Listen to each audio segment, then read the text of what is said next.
السلام علیکم ورحمۃ اللہ وبرکاتہ۔ اس سال رمضان المبارک 2023 میں لیلۃ القدر کب ہوگی، یعنی دن کون سا ہوگا، تاریخ کون سی ہوگی؟ لہذا آج میں آپ کو لیلۃ القدر کا دن اور تاریخ بتانے لگا ہوں۔ دیکھیں، لیلۃ القدر جسے ہم اور آپ شب قدر کے نام سے جانتے ہیں، شب قدر انتہائی برکتوں والی رات ہے۔ شب قدر کی عظمت اور اس کے مقام اور مرتبے کا اندازہ آپ اس بات سے بھی لگا سکتے ہیں کہ تفسیر در منصور میں ہے کہ اسی رات میں حضرت سیدنا عیسیٰ علیہ الصلاۃ والتسلیم کو آسمان پر اٹھایا گیا۔ اسی رات میں بنی اسرائیل کی توبہ قبول فرمائی گئی۔ صاحب مظاہر نقل کرتے ہیں کہ اسی رات میں یعنی شب قدر میں فرشتوں کو پیدا فرمایا گیا۔ اسی رات میں حضرت آدم علیہ الصلاۃ والتسلیم کی پیدائش مبارکہ کا سامان جمع ہونا شروع ہوا، اور اسی رات میں جنت میں درخت بھی لگائے گئے۔ بخاری اور مسلم کی حدیث پاک میں ہے کہ جو شخص ایمان اور اخلاص کے ساتھ شب قدر میں شب بیداری کر کے اللہ کی عبادت اور ریاضت کرتا ہے، اللہ تبارک و تعالیٰ اس کے 1 سال کے گناہ بخش دیتا ہے، 1 سال کے گناہ معاف فرما دیتا ہے۔ اور دوسری ایک خاص بات یہ ہے کہ جو شخص شب قدر میں ایمان اور اخلاص کے ساتھ شب بیداری کر کے اللہ کی عبادت کرتا ہے، اللہ تبارک و تعالیٰ کی طرف سے اس کو 1000 ماہ یعنی 83 سال 4 مہینے کی عبادت کا ثواب عطا فرمایا جاتا ہے۔ سبحان اللہ۔ شب قدر کی عظمت کو آپ اس بات سے بھی سمجھ سکتے ہیں کہ قرآن عظیم میں اللہ تبارک و تعالیٰ نے شب قدر کی فضیلت میں پوری ایک سورت نازل فرمائی ہے، جس میں اللہ نے فرمایا لیلۃ القدر خیر من الف شہر، یعنی لیلۃ القدر 1000 مہینوں کی راتوں سے افضل ہے۔ لہذا جو بھی انسان اپنی زندگی میں اگر ایک بار بھی شب قدر کو پالے اور اس میں وہ ایمان اور اخلاص کے ساتھ اللہ کی عبادت اور ریاضت کر لے، تو گویا وہ ایسا ہے جیسے اس نے 83 سال 4 مہینے اللہ کی عبادت اور ریاضت کی۔ لہذا آئیے اب میں آپ کو بتاتا ہوں کہ شب قدر اس سال رمضان المبارک 2023 میں کب پڑ سکتی ہے۔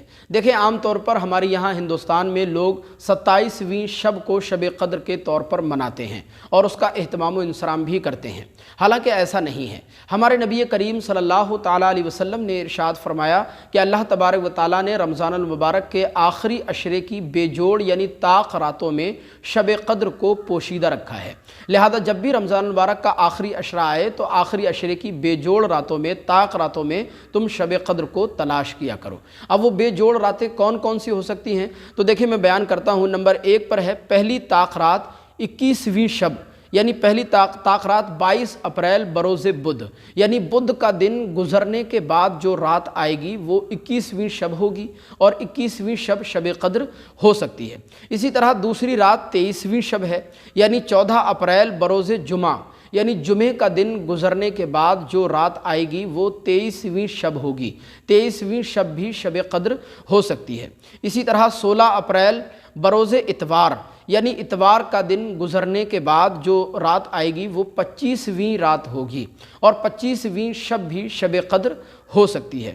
اسی طرح 18 اپریل بروز منگل کا دن گزرنے کے بعد جو رات آئے گی وہ 27ویں شب ہوگی۔ 27ویں شب بھی شب قدر ہو سکتی ہے۔ ہمارے یہاں عام طور پر ہندوستان میں 27ویں رات کو ہی شب قدر کے طور پر مناتے ہیں۔ حضرت امام اعظم رضی اللہ تعالیٰ عنہ کا ایک قول بھی ہے کہ 27ویں شب شب قدر ہوتی ہے، اور کچھ بزرگوں کا اس پر عمل بھی رہا ہے۔ شاید اسی وجہ سے ہمارے یہاں ہندوستان میں 27ویں شب کو شب قدر کے طور پر منایا جاتا ہے۔ لیکن ہمارے نبی کریم نے بیان فرمایا کہ رمضان کے آخری عشرے کی بے جوڑ راتوں میں شب قدر کو تلاش کرو۔ لہذا 27ویں رات بھی رمضان کے آخری عشرے کی بے جوڑ راتوں میں سے ایک رات ہے۔ 27ویں رات بھی شب قدر کی رات ہو سکتی ہے۔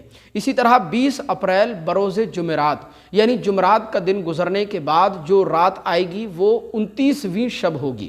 لہذا 29ویں شب بھی شب قدر ہو سکتی ہے۔ لہذا ان 5 راتوں میں سے یعنی 21ویں، 23ویں، 25ویں، 27ویں اور 29ویں شب، یعنی ان 5 بے جوڑ راتوں میں سے کوئی بھی ایک رات شب قدر کی ہو سکتی ہے۔ لہذا ہمیں اور آپ کو چاہیے کہ رمضان المبارک کے آخری عشرے کی ان 5 بے جوڑ راتوں میں شب قدر کو تلاش کریں اور اس میں شب بیداری کر کے ایمان اور اخلاص کے ساتھ اللہ کی عبادت اور ریاضت کریں، اپنے پروردگار کو راضی کرنے کی، اپنے اللہ کو منانے کی کوشش کریں۔